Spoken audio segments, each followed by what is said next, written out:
میں ملک شام حاضر ہویا خالد بن ولید دی قبر تے، میں ملک شام حاضر ہویا تے میں موڈا لا کے تے 2 سنت تے 3 وتر پڑھے عشاء دے.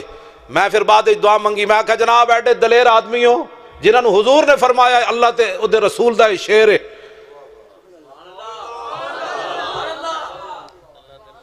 شعر ہے. میں کہا جناب ایڈے دلیر آدمی ہو، تاریخ اسلام وچ قیامت تک آدم علیہ السلام تو لے کے قیامت تک اتنا دلیر بندہ کوئی نہیں پیدا ہونا. خالد بن ولید دا قدم اٹھے ہویا، دفاع واسطے بھی واپس نہیں آیا بھئی چلو جی دفاع کریے، ہو سکتا ہے ادھر تیر نہ آ جائے. خالد دا قدم اٹھے ہویا، واپس کدی نہیں آیا. 40,000 دے لشکر خالد بن ولید 10 بندے کٹ کے لے گئے. 40,000 دے لشکر اگے کھڑیا سی تے 10 بندے دی کی حیثیت؟ آپ نے گھوڑیاں دے پوچھڑ بند دیتے صحابہ دے. 10 بندے نے 40,000 نو شکست دیتی. بعد حضرت عمر ناراض ہوئے، انہاں کہا اے کی کیتا ہے؟ فرمایا قرآن جے موجود ہوئے جناب اتنے مسلمان ہوون تے اتنے تے غالب آنے. خالد نے ویکھنا سی بھئی اسی ہاں یا کوئی ہو رہے. تسی انہاں دے وارث ہو نوجوان. آج دا کوئی مطلب ہے چھکے مارنے والے تے چوکے مارنے والے تسی وارث نہیں. تسی طارق بن زیاد دے وارث ہو جنہیں کشتیاں جلا دیتیاں تے قوم تڑپ اٹھی. انہیں کہا کیا کیتا ہے؟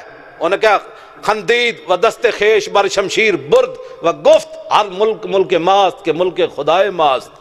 انہیں کہا کشتیاں جلائیاں تے واپس کی میں آ جانا ہے. کلندر لاہوری پھر اقبال بولیا، کہنے لگا خندید. طارق بن زیاد ہنس پیا. انہیں کہا کیوں ڈر گئے ہو؟ اسی واپس تھوڑے واسطے تھوڑے آیا. ادھر طارق بن زیاد ستے اسی دریا دے اس کنارے تے خواب وچ ویکھیا تے رسول اللہ اپنے صحابہ نال تلواراں پکڑ کے دریا عبور کر گئے. اب طارق بن زیاد کو یقین ہو گیا کہ حضور میرے لیے تشریف لائے. کہ جب حضور عبور کر گئے تو ہمیں کوئی واپس کرنے والا کون ہو سکتا ہے؟ آپ نے اس لیے کشتیاں جلا دی تھی. اس واسطے تسی انہاں دے وارث بیٹھو. میرے اج دا کوئی مولوی اٹھ کے کوئی دہشت گرد اٹھ کے کوئی دہشت گرداں داڑیاں رکھ لون، کوئی داڑھی دے آڑ کوئی دہشت گردی کر رہا، کوئی مدرسے دی آڑ دہشت گردی کرنا چاہتا ہے، کوئی مولویت دی آڑ کوئی نعت خوانی دے آڑ کوئی عوامی رنگ کوئی لیڈر بن کے دہشت گردی نپو اسی تواڈے نال ہاں، لیکن کسی کو اسلام کی طرف انگلی اٹھانے کی ہم اجازت نہیں دے سکتے.